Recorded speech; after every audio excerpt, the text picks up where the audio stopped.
కొమరవెల్లి మల్లికార్జున స్వామివారిని కుటుంబ సమేతంగా దర్శించుకుని ప్రత్యేక మొక్కులు నిర్వహించారు మాజీ మంత్రి ఎమ్మెల్యే తలసాని శ్రీనివాస్ యాదవ్. ఈ సందర్భంగా స్వామివారికి ప్రత్యేక పూజలు నిర్వహించి నైవేద్యాలు సమర్పించారు. ఆలయ అర్చకులు వేద మంత్రాలతో ఆశీర్వచనాలు అందజేసి తీర్థ ప్రసాదాలు అందించారు. గత బీఆర్ఎస్ 10 ఏళ్ల పాలనలో నుండి తెలంగాణలోని అన్ని దేవాలయాలు మహర్దశతో పాటు అభివృద్ధికి నోచుకున్నాయన్నారు. కొమరవెల్లి మల్లికార్జున స్వామివారి బ్రహ్మోత్సవాలకు ప్రతి ఏటా రాష్ట్ర నలుమూలల నుంచి భారీ సంఖ్యలో భక్తులు తరలివస్తారు. గొల్లకురుమ ఆరాధ్య దైవమైన మల్లికార్జున స్వామివారికి యాదవులు పెద్ద సంఖ్యలో తరలివచ్చి పట్నాలు బోనాలు సమర్పించుకుని మొక్కులు చెల్లించుకుంటారు. దినదినంగా దేవాలయం భక్తుల సంఖ్య పెరుగుతుండటంతో ఎలాంటి అభివృద్ధికి నోచుకోలేదు. ఇప్పుడున్న కాంగ్రెస్ ప్రభుత్వం 2 సంవత్సరాలు గడిచినప్పటికీ దేవాలయానికి కన్నెత్తి కూడా చూడటం లేదని మాజీ మంత్రి తలసాని శ్రీనివాస్ యాదవ్ కాంగ్రెస్ ప్రభుత్వంపై మండిపడ్డారు. అలాగే కొమరవెల్లి రైల్వే స్టేషన్లో రైళ్లు ఆగే విధంగా ప్రభుత్వం తక్షణ చర్యలు తీసుకోవాలని డిమాండ్ చేశారు. భక్తుల రాకపోకలకు సౌకర్యాలు కల్పించడంతో పాటు ఈ ప్రాంత అభివృద్ధికి ప్రాధాన్యత ఇవ్వాలని కోరారు.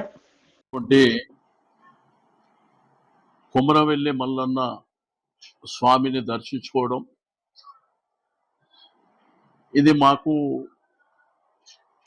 మా తండ్రులు తాతలు పరంపరగా మా కుటుంబం అంతా ప్రతి సంవత్సరము మల్లన్న స్వామి దర్శనం చేసుకోవడం, ఇక్కడి నుంచి కొండపోచమ్మ దేవాలయానికి వెళ్ళడం అనేది ఆనవాయితీ. మరి గతంలో కేసీఆర్ గారి ప్రభుత్వం ఉన్నప్పుడు నేను మంత్రిగా, హరీష్ రావు గారు మంత్రిగా ఈ దేవాలయానికి 50 సంవత్సరాల నుంచి జరిగినటువంటి కార్యక్రమాలను చేపట్టాం. ఒకప్పుడు ఈ ప్రాంతంలో నీళ్లు లేక, అకామిడేషన్ లేక, రోడ్లు కూడా సరిగా లేక మా చిన్నతనంలో వచ్చేటప్పుడు చాలా ఇబ్బందులు ఎదురవుతుండే. అంటే చిన్న చిన్న పూరి గుడిసెల టైప్లా ఇక్కడ నివాసం ఉంటుండే. ఆ రోజుల్లో ఫ్రైడే నాడు వచ్చి సాటర్డే సండే ఇక్కడనే మల్లన్న స్వామి వారి దగ్గర రాత్రంతా జాగారము, ఇక్కడ ఉగ్గు కథలు కానివ్వండి, పటాలు కానివ్వండి. ఆ తర్వాత ఇక్కడ ఒక బావి ఉంటుండే, ఆ బావి దగ్గర స్నానం చేయాలంటే నీళ్ళ ఇబ్బంది, బాత్రూంలోకి వెళ్ళాలంటే కూడా చాలా ఇబ్బందికరమైనటువంటి పరిస్థితులు ఉండే.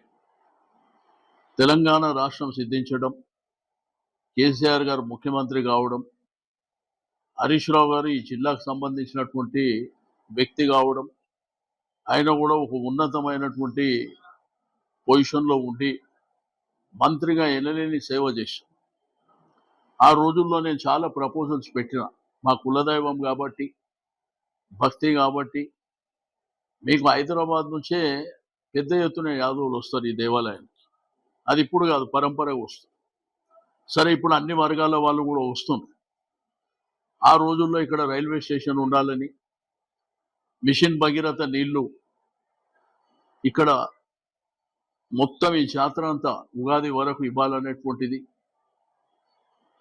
స్వామివారి కళ్యాణం జరిగేటప్పుడు ఒక మండపం ఏర్పాటు చేసి ఆ రోజే ఒక 10-15 వేల మంది వచ్చే విధంగా ఏర్పాట్లు, అక్కడ కూడా రోడ్లు, కరెంటు సౌకర్యం ఇవన్నీ కల్పించినటువంటి సందర్భాలు.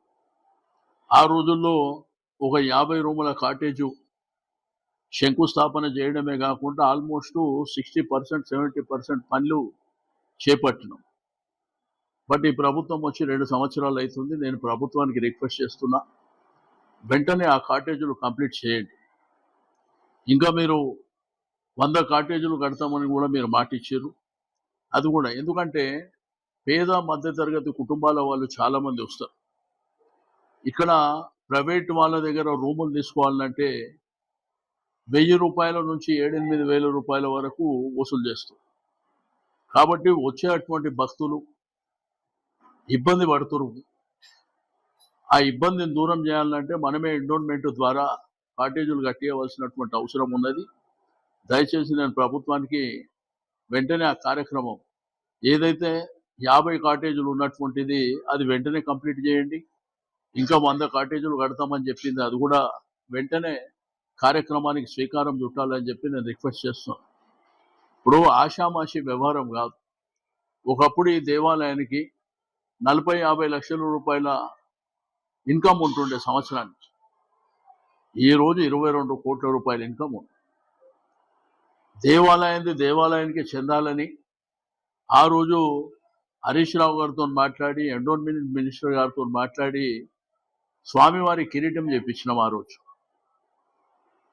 మరి ఆ కిరీటాన్ని కంప్లీట్ చేసి ఇద్దరు అమ్మవార్లకు కూడా కిరీటాలు చేయాలని ఆ రోజుల్నే మేము తీర్మానం చేయడమే కాకుండా మరి ఎండోన్మెంట్ డిపార్ట్మెంట్లో క్లియర్ చేసుకోవడం జరిగింది. మరి ఇప్పుడు మనకు పటాలు అయ్యేటప్పుడు అది కూడా కార్యక్రమం జరుగుతుంది అన్నారు. అది కూడా వెంటనే ఏర్పాటు చేస్తే బాగుంటుంది.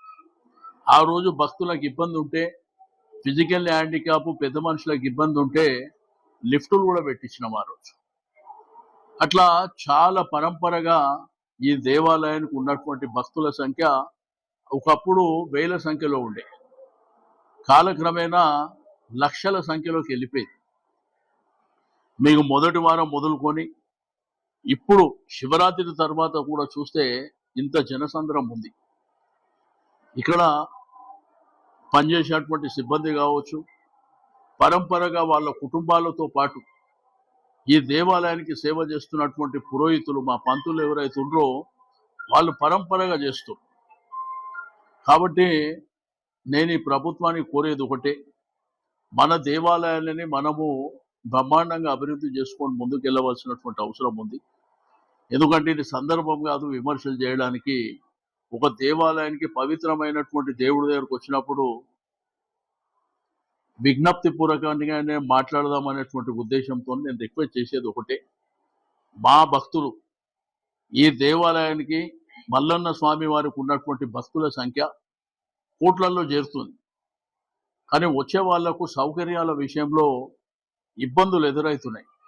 ట్రాఫిక్ ఇబ్బందులు విపరీతంగా అయిపోయినాయి. ఆ రోజుల్లో నేను ఇక్కడ ఆర్చ్ కట్టించిన మా తండ్రి గారి జ్ఞాపకార్థం, ఎందుకంటే మా కులదైవం కాబట్టి నేను అందరినీ కోరుకునేది ఈ ప్రభుత్వాన్ని, భక్తులు కూడా మీరందరూ సుఖ సంతోషాలతోని ఆయురారోగ్యాలతోని మల్లన్న స్వామివారి ఆశీర్వాదంతో అందరూ సంతోషంగా ఉండాలని నేను కోరుకుంటా ఉన్నాను. ప్రభుత్వాన్ని కూడా నేను రిక్వెస్ట్ చేసేది ఒకటే,